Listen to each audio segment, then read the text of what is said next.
IGNOU MA के हमारे बहुत सारे स्टूडेंट्स अब एग्जाम के तैयारी में लगे हुए हैं।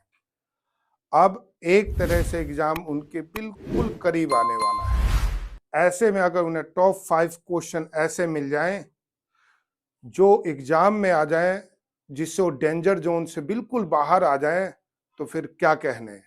ऐसे ही टॉप 5 मैं क्वेश्चन आपको बताने जा रहा हूं, जिससे अगर आप जुड़ जाते हैं या इसे कर लेते हैं तो आप ये समझ लो कि इग्नू के एग्जाम में सिर्फ एमए में आपके अच्छे नंबर ही नहीं आएंगे, बल्कि उन नंबरों के बलबूते आप और अधिक आगे के भविष्य के बारे में अपनी पुख्ता तैयारी कर सकते हैं।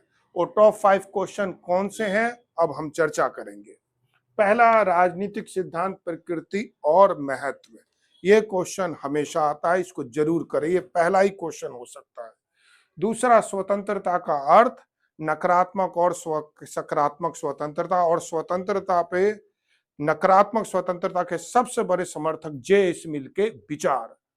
तीसरा क्वेश्चन, न्याय क्या है, और न्याय पे जॉन रोल्स के वितरण का सिद्धांत, बहुत इंपॉर्टेंट क्वेश्चन है।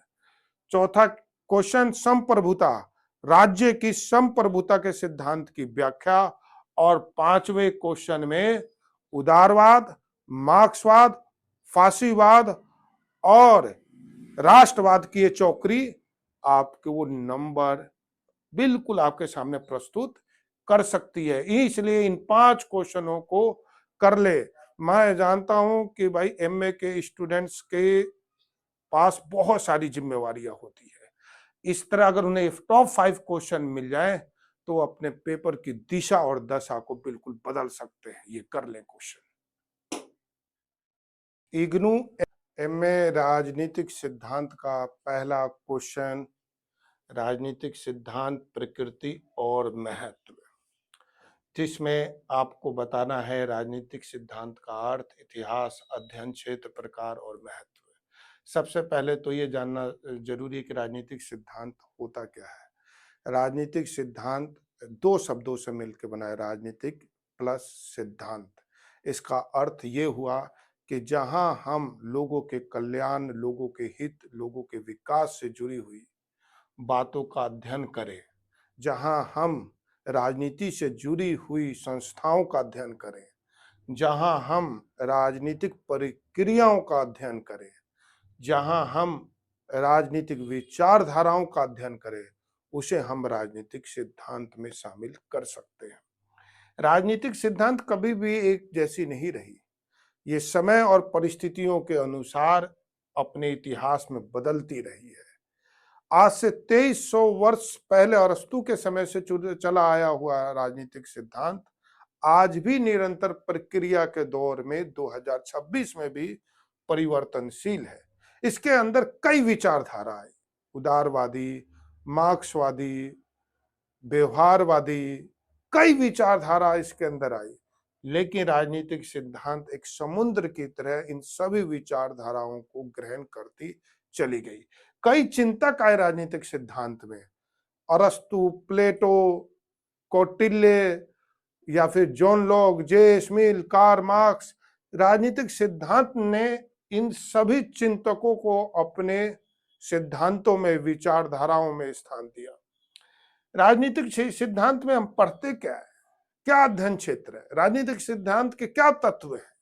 राजनीतिक सिद्धांत में राज्य, सरकार, शासन व्यवस्था, राजनीतिक दल, दबाव समूह, राजनीतिक संस्थाओं, लोक नीति, जनता के से जुड़ी हुई जन कल्याणकारी योजनाएं, नौकरशाह, कोई एक क्षेत्र नहीं है। जैसे मैंने पहले ही कहा कि राजनीतिक सिद्धांत एक समुद्र की तरह है, जिसके अंदर कई चीजें शामिल होती हैं।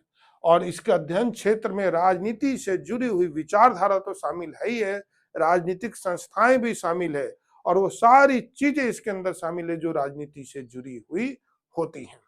प्रकार, राजनीतिक सिद्धांत के दो प्रकार है, परंपरावादी दृष्टिकोण और आधुनिक दृष्टिकोण। परंपरावादी दृष्टिकोण प्लेटो और अरस्तु के समय का है, जिसमें ऐतिहासिक संदर्भ है, वर्णनात्मक संदर्भ है, औपचारिक संदर्भ है और कानूनी पक्षों का अध्ययन ये करता है और इसका क्षेत्र सीमित है। लेकिन जो आधुनिक राजनीतिक सिद्धांत है वो व्यापक है, व्यवहारवादी है, विश्लेषणवादी है। उसमें डेविड ईस्टन, डेविड एप्टर जैसे चिंतक हैं और वो तथ्यों से आधारित बातें करती है। इस प्रकार राजनीतिक सिद्धांत को आप दो भागों में बांट सकते हो, एक परंपरावादी और एक आधुनिक। राजनीतिक सिद्धांत का महत्व क्या है?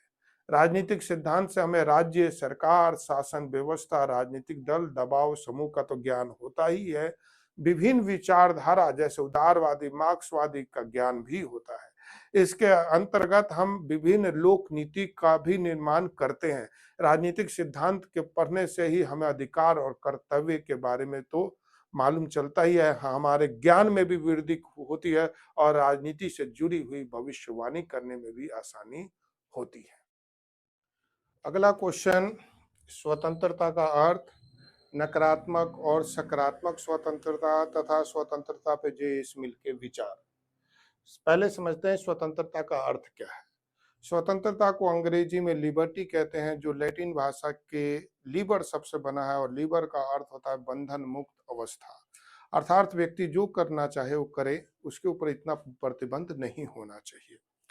स्वतंत्रता के कई रूप, कई प्रकार हमारे सामने आते हैं, जैसे कि व्यक्तिगत स्वतंत्रता, हम क्या खाते हैं, क्या पहनते हैं, किसके साथ घूमते हैं, क्या विवाह करते हैं। सामाजिक स्वतंत्रता, धर्म, जाति, भाषा के आधार पर भेदभाव ना हो। आर्थिक स्वतंत्रता, सबको समान कार्य के लिए समान वेतन मिले। धार्मिक स्वतंत्रता में सभी व्यक्तियों को अपने धर्म की मानने की छूट हो। राजनीतिक स्वतंत्रता, वोट डालना, चुनाव लड़ना, सरकार की आलोचना करना आदि। मेन बात आती है कि स्वतंत्रता के रूप कौन से, एक नकारात्मक और एक सकारात्मक। ये बहुत इंपॉर्टेंट पार्ट है स्वतंत्रता का। नकारात्मक स्वतंत्रता के समर्थकों में सबसे बड़ा नाम आता है जे.एस. मिल का, और सकारात्मक स्वतंत्रता के समर्थकों में आता है नाम ग्रीन और लास्की का। नकारात्मक स्वतंत्रता ये कहता है व्यक्ति को खुला छोड़ दो, व्यक्ति के ऊपर किसी भी तरह का कोई प्रतिबंध नहीं होना चाहिए।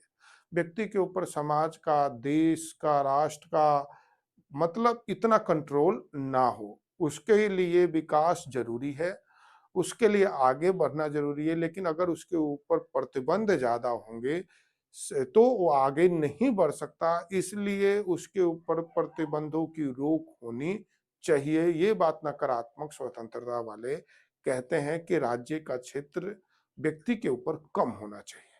लेकिन सकारात्मक स्वतंत्रता वाले बिल्कुल इसके उल्टे हैं, जिनमें ग्रीन और लास्की है। वो कहते हैं कि व्यक्ति की स्वतंत्रता तभी सुरक्षित रह सकती है जब उस पर उचित प्रतिबंध हो। अगर आप व्यक्ति को खुली स्वतंत्रता देते होगे तो व्यक्ति तो अपनी स्वतंत्रता का गलत प्रयोग कर सकता है। इसलिए स्वतंत्रता पर उचित प्रतिबंध रहना ही सकारात्मक स्वतंत्रता है। वो कहते हैं कि व्यक्ति तभी आगे बढ़ेगा जब वो समुचित रूप से आगे बढ़े, और समुचित रूप से व्यक्ति को आगे बढ़ने के लिए जरूरी है कि व्यक्ति के ऊपर समाज का, देश का, राष्ट्र का बंधन हो और वो अपनी स्वतंत्रता का प्रयोग विभिन्न प्रकार के बंधनों के सहित करे, तभी स्वतंत्रता का सही मायना या सही औचित्य दिखाई देगा। ये सकारात्मक वाले कहते हैं, जो स्वतंत्रता पे उचित प्रतिबंधों की बात करते हैं। उसके बाद आ जाता है स्वतंत्रता पे जे.एस. मिल की क्या बात है। जे.एस. मिल ने नकारात्मक स्वतंत्रता की बात कही है। वो कहते हैं अपनी पुस्तक ऑन लिबर्टी में कि व्यक्ति को खुला छोड़ा जाए, जो करना चाहे वो करे। जे.एस. मिल ये कहते हैं कि अगर व्यक्ति के ऊपर आप प्रतिबंध लगाओगे तो व्यक्ति का विकास प्रभावित हो सकता है। वो निजी संपत्ति की भी बात करते हैं, निजी प्रेस की भी बात करते हैं। वो साथ में ये भी बात करते हैं कि व्यक्ति को हर तरह की स्वतंत्रता मिले, अभिव्यक्ति की स्वतंत्रता मिले, विचार अभिव्यक्ति की स्वतंत्रता मिले। साथ में जे.एस. मिल ये भी कहते हैं कि बहुसंख्यक और अल्पसंख्यक दोनों को समान रूप से अधिकार मिलने चाहिए। और वो कहते हैं कि दो तरह की स्वतंत्रता होती है, एक होती है स्वयं और एक होती है सामाजिक। सामाजिक स्वतंत्रता पे तो थोड़ी रोक हो सकती है, लेकिन स्वयं वाले पे तो बिल्कुल भी रोक नहीं होनी चाहिए। उसके बाद जे.एस. मिल ने ये भी बात कही है कि भाई समाज के अंदर स्वतंत्रता की रक्षा तभी हो सकती है जब समाज के अंदर राज्य अपनी भूमिका को समझ ले। स्वतंत्रता की रक्षा लास्ट पॉइंट में आप लिखोगे कि एक स्वतंत्रता की रक्षा कब हो सकती है। स्वतंत्रता की रक्षा तब हो सकती है जब स्वतंत्र प्रेस हो, न्यायपालिका हो, निजी संपत्ति हो, लोकतंत्रीय शासन हो, मौलिक अधिकार हो, तब स्वतंत्रता की रक्षा की जा सकती है। इस तरह हम इस क्वेश्चन के स्वतंत्रता वाले क्वेश्चन को पहले बताएंगे कि स्वतंत्रता का अर्थ, फिर स्वतंत्रता पे के प्रकार, फिर स्वतंत्रता के नकारात्मक और सकारात्मक। जे इस मिल का अलग भी क्वेश्चन पूछ सकता है, साथ में पूछ सकता है, और फिर बताएंगे कि स्वतंत्रता की रक्षा कैसे की जा सकती है। हम अगले क्वेश्चन की चर्चा करेंगे, न्याय क्या है और न्याय पे जॉन रॉल्स के विचार। न्याय का अर्थ क्या है पहले समझना जरूरी है। न्याय को अंग्रेजी में जस्टिस कहते हैं, जो लैटिन भाषा के जस शब्द से बना है, जिसका अर्थ होता है बंधन या बांधना। इस प्रकार व्यक्ति अगर किसी न किसी बंधन में बंधा हुआ है तो एक न्याय की ओर अग्रसर है। न्याय को जैसी करनी वैसी भरनी और ईश्वर की इच्छा के साथ भी जोड़कर देखा जाता है। भारतीय समुदाय में तो न्याय को धर्म के साथ जोड़ दिया गया है। न्याय के ऊपर समय और परिस्थितियों के अनुसार कई परिभाषा आई है, लेकिन प्लेटो और साल्मंड की परिभाषा बहुत महत्वपूर्ण मानी जाती है। साल्मंड कहते हैं, प्रत्येक व्यक्ति को उसका हिस्सा मिलना या हर व्यक्ति को उसका हिस्सा मिलना ही न्याय है। न्याय के कई प्रकार आ सकते हैं, जैसे व्यक्तिगत न्याय, सामाजिक न्याय, आर्थिक न्याय, राजनीतिक न्याय और धार्मिक न्याय। इनमें ये बातें कही गई है कि भाई एक समाज में रहते हुए व्यक्ति को एक ऐसे सामाजिक न्याय की जरूरत होती है जहां पर उसे व्यक्तिगत, सामाजिक, धार्मिक और राजनीतिक न्याय के पक्षों की प्राप्ति हो सके। न्याय के ऊपर सबसे जो महत्वपूर्ण बात कही है वो है जॉन रॉल्स ने। जॉन रॉल्स एक अमेरिकी चिंतक थे और एक उदारवादी विचारधारा के मानने वाले चिंतक थे, जिन्होंने 1971 में एक बुक लिखी, ए थ्योरी ऑफ जस्टिस। उनकी पुस्तक की तुलना मिल और कांट के जैसे दिग्गज न्याय से जुड़ी हुई पुस्तकों से की गई। जॉन रॉल्स ने न्याय को वितरण के साथ जोड़ा। उन्होंने कहा कि समाज के अंदर अगर वितरात्मक न्याय दिया जाए तो समाज में न्याय की प्राप्ति जल्दी हो सकती है। समाज के अंदर जो लोग प्रभावशाली हैं उन्हें वितरण की ओर आगे आना चाहिए। उन्होंने एक और बात कही कि अगर किसी व्यक्ति को अगर ऐसे समाज की चुनने की छूट दी जाए कि वो किस तरह का समाज चुनेगा, तो वो ऐसे समाज चुनेगा जिसके अंदर उसे एक तरह से संरचनात्मक न्याय की प्राप्ति हो सके। जॉन रॉल्स ने जो न्याय की बात कही उसके अंदर कई चीजें थी। लोकतांत्रिक व्यवस्था के तहत सामाजिक पक्षों को ध्यान में रखते हुए वितरण की जो बात उन्होंने कही थी वो आगे चल के न्याय के स्तंभों में शामिल हुई।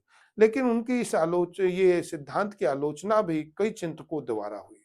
उन्होंने, जिनमें नोजिक भी एक है, जिन्होंने कहा कि अगर समाज के अंदर वितरात्मक न्याय हम लाएंगे तो कहीं ना कहीं समाज के अंदर जो एक व्यवहारिकता है वो देखने को खत्म हो जाएगी और समाज पूरी तरह से सिद्धांतिक आधारों पर ही खड़ा होना शुरू हो जाएगा। अगला क्वेश्चन, संप्रभुता का सिद्धांत और राज्य संप्रभुता की विशेषता। पहले तो ये मालूम होना चाहिए कि संप्रभुता होता क्या है। संप्रभुता का अर्थ होता है जब कोई देश अपने आंतरिक और बाहरी स्तर पर अपने निर्णय लेने के लिए पूरी तरह से स्वतंत्र हो। कोई भी राष्ट्र बिना संप्रभुता के राष्ट्र बन ही नहीं सकता। राज्य या राष्ट्र के चार आवश्यक तत्व होते हैं जिसमें सबसे मेन संप्रभुता ही मानी जाती है। इस सिद्धांत को सबसे अधिक लोकप्रिय बनाने में जॉन ऑस्टिन की भूमिका सबसे महत्वपूर्ण है।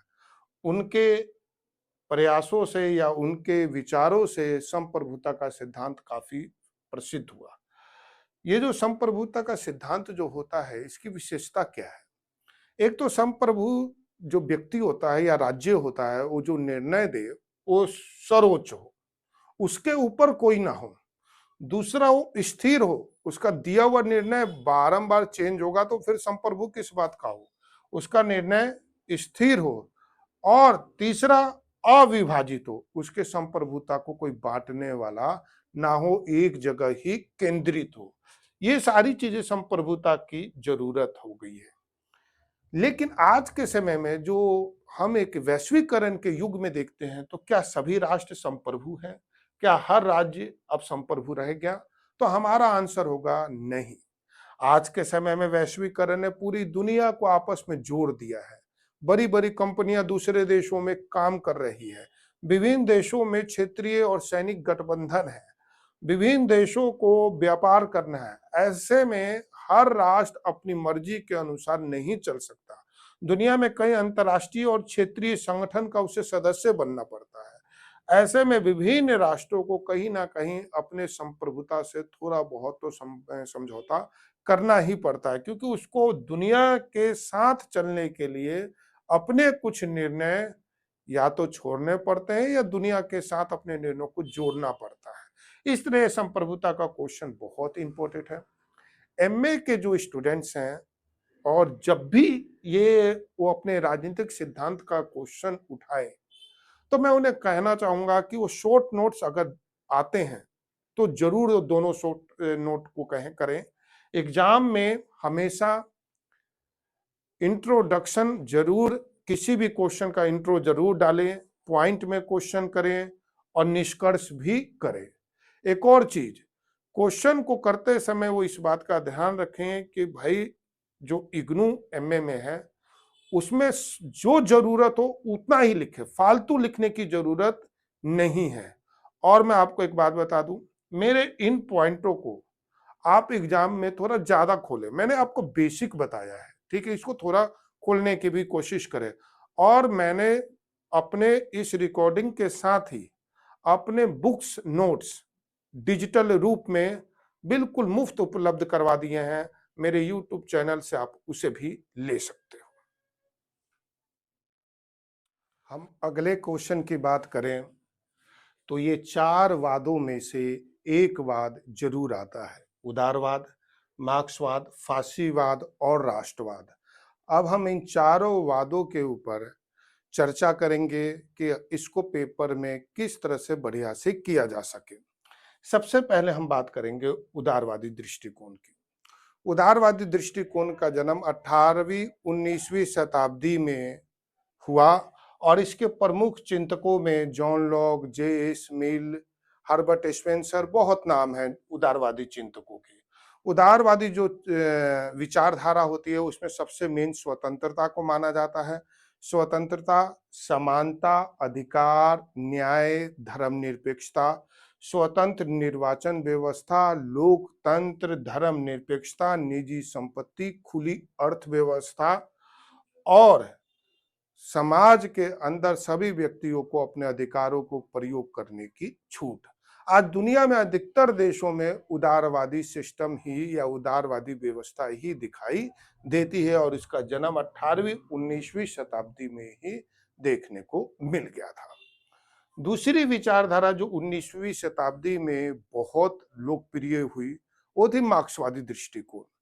और रूस में जब 1917 में क्रांति हो गई लेनिन के द्वारा, तो मार्क्सवादी विचारधारा को तो और प्रसिद्धि मिली कम्युनिस्ट विचारधारा के तहत। जो मार्क्सवादी विचारधारा है वो कार्ल मार्क्स और एंजिल ने जब पुस्तक लिखी दास कैपिटल, दास कैपिटल के साथ ही मार्क्सवादी विचारधारा दुनिया में फैलने लगी। ये विचारधारा, ये जो विचारधारा है ये उदारवाद के आप विपरीत भी कह सकते हो। जहां उदारवादी एक तरह से पूंजीवादी व्यवस्था को लेकर चलता है, वहीं पे मार्क्सवादी जो व्यवस्था है वो वर्ग संघर्ष की बात करता है। वो कहता है कि समाज में हमेशा दो वर्ग रहे हैं, एक संपत्तिशाली और एक संपत्ति विहीन, और समाज में हमेशा इन दो वर्गों के बीच में संघर्ष रहा है और संपत्तिशाली वर्ग ने हमेशा संपत्ति विहीन वर्ग का शोषण किया है। मार्क्सवादी जो विचारधारा है वो पूंजीवादी व्यवस्था को नहीं मानता, वो गलत मानता है पूंजीवादी व्यवस्था को, सामंती व्यवस्था को गलत मानता है, उपनिवेशवाद को गलत मानता है और वर्ग संघर्ष के तहत मार्क्सवादी विचारधारा क्रांति की बात करता है, ताकि समाज के अंदर क्रांति के द्वारा एक परिवर्तन हो और जब परिवर्तन होगा तो वास्तव में वर्ग विहीन समाज बनेगा। इसे ही सर्वहारा वर्ग की तानाशाही कहता है, जिसके तहत समानता को सबसे महत्वपूर्ण माना जाएगा। अब तीसरी विचारधारा है फासीवाद। इस विचारधारा का जन्म इटली में हुआ। इस विचारधारा के जन्म देने में इटली के नेता मुसोलिनी का अहम योगदान रहा। फासीवाद फेसियो सबसे बना है, फेसियो। और फेसियो का अर्थ होता है लकड़ी का बंडल। और जहां लकड़ी का बंडल होगा वहां पे तीन चीजें देखने को मिलेगी, एकता, अनुशासन और शक्ति। फासीवाद तानाशाह को सपोर्ट करता है, फासीवाद युद्धों को सपोर्ट करता है, फासीवाद में शांति, लोकतंत्र, समाजवाद का कोई महत्व नहीं है। फासीवाद के तहत तो शांति की बात, लोकतंत्र की बात कमजोर लोग करते हैं। हमें ये नहीं भूलना चाहिए कि इसी फासीवाद ने नाजीवाद के साथ गठबंधन करके रोम, बर्लिन, टोक्यो धुरी बनाई, जिससे कि द्वितीय महायुद्ध की शुरुआत हुई। इटली में फासीवाद का अगर उदय नहीं होता तो शायद जर्मनी में भी नाजीवाद इतनी तेजी से नहीं फैलता। अगला क्वेश्चन जो है वो है राष्ट्रवाद। राष्ट्रवाद जो होती है वो राष्ट्र से जुड़ी हुई भावना होती है। राष्ट्र, हर राष्ट्र जो होता है उसकी अपनी एक पहचान होती है।